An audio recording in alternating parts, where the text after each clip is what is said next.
Bienvenue sur Diversification géopolitique. Aujourd'hui, 19 août 2025, nous vous proposons un état des lieux approfondi de la situation militaire, politique et humanitaire au Sahel, avec un focus sur le Mali, le Niger et le Burkina Faso, au cœur d'une crise de plus en plus grave et complexe. Le Sahel traverse actuellement sa pire crise sécuritaire depuis plus d'une décennie. Les groupes armés affiliés à Al-Qaïda et l'État islamique progressent sur plusieurs fronts, fragilisant l'alliance des États du Sahel, pourtant censée garantir la stabilité. Malgré une coopération renforcée sur le papier avec l'appui russe et chinois, la réalité est celle de retraits constants et de perte de terrain pour les armées nationales, affectées par la démotivation et des mutineries au sein des rangs. Contexte régional. Front de crise, montée en puissance des groupes armés.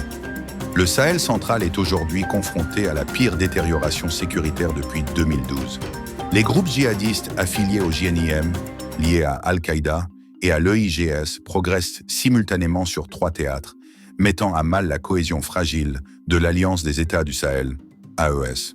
Malgré une coopération AES renforcée sur le papier, appuyée par des conseillères russes et ponctuellement chinoises, la réalité opérationnelle reste celle de retraits stratégiques et de pertes régulières de territoire. Les armées nationales, usées par les années de confrontation, font face à la rumeur de mutinerie, aux défections ponctuelles et à la démotivation croissante des unités exposées en première ligne. Mali, désengagement militaire, isolement et effondrement social, situation militaire. L'armée malienne, éprouvée par les purges et la défiance envers les cadres, abandonne progressivement des positions dans le nord. Boulikessi, une base clé, a été évacuée. Et dans le centre, souvent par faute de ravitaillement ou d'appui aérien. Des embuscades récurrentes signent le retour de l'insécurité sur les axes routiers Ségou-Bankas et Mopti-Gao. L'usage de drones armés mal maîtrisés conduit parfois à des bavures sur des cibles civiles ou à la neutralisation d'unités alliées, semant la méfiance entre alliés régionaux. Vie civile, humanitaire. Plus de 1 500 000 personnes déplacées internes s'entassent dans les périphéries de Bamako et des grandes villes du sud, sans accès adéquat à la santé, à l'éducation ou à l'eau potable. Dans le nord, écoles et centres de santé ferment les uns après les autres. La faim progresse. Plus de 12% de la population souffre maintenant de sous-alimentation critique. Et la population se replie sur des systèmes d'entraide communautaires, souvent impuissants face à l'ampleur de la crise. Climat politique. La junte gouverne par la répression et la peur, accentuant la marginalisation des voix indépendantes, l'expulsion ou la dissolution d'ONG étrangères et la surveillance généralisée du net et des radios communautaires. Les liens avec la Russie se consolident, conseillers, drones, logistique, mais peinent à compenser le déficit structurel des armées et la défiance populaire.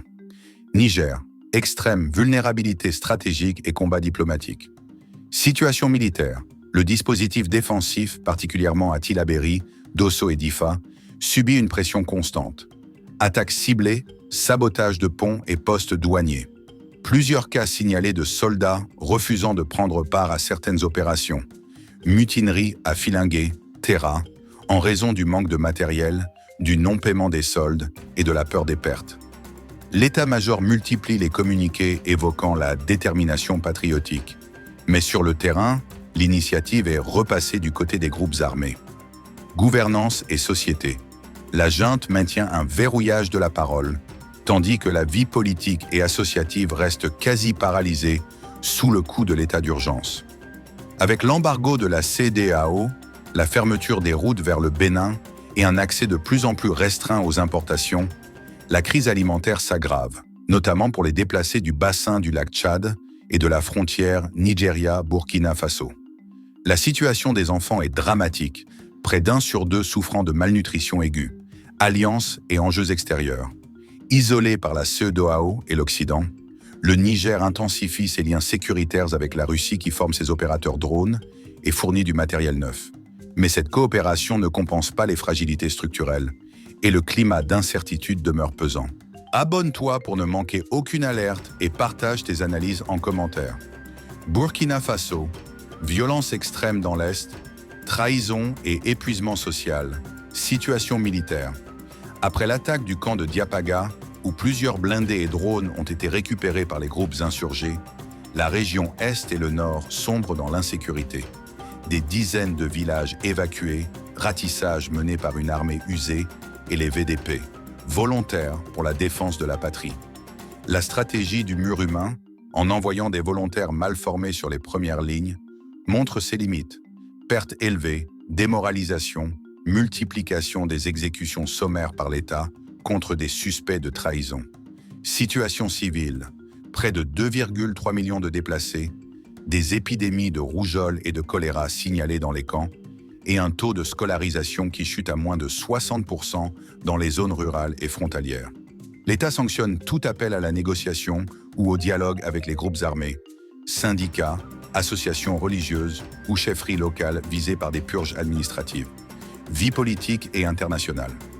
Le régime Traoré s'affirme de plus en plus isolationniste, ne mise que sur des alliances régionales, AES, Russie, pour sauver ce qui peut l'être de la souveraineté face à la menace djihadiste. Les appels d'aide des ONG internationales restent sans réponse. Tendances et enjeux régionaux.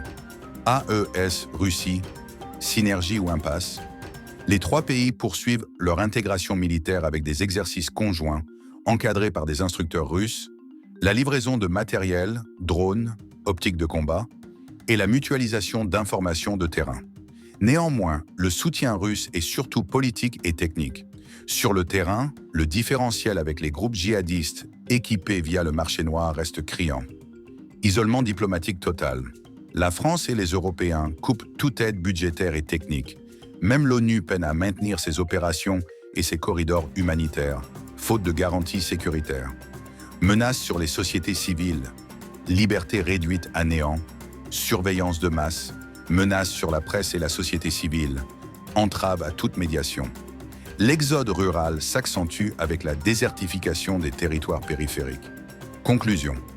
Malgré la multiplication des communiqués officiels, la situation sur le terrain au 19 août 2025 est alarmante. Les États peinent à enrayer la progression des groupes armés et à garder le contrôle politique. La crise humanitaire bascule dans l'urgence absolue, avec des millions de personnes en détresse. Les alliances régionales, pour l'instant, restent inefficaces face au professionnalisme croissant des groupes djihadistes, souvent mieux équipés. La région s'enfonce dans un isolement géopolitique majeur entre répression locale, impuissance collective et indifférence internationale croissante. Le Sahel, en ce 19 août 2025, franchit un nouveau seuil dans la crise, oscillant entre repli sécuritaire et désespoir social. Abonne-toi pour ne manquer aucune alerte et partage tes analyses en commentaire.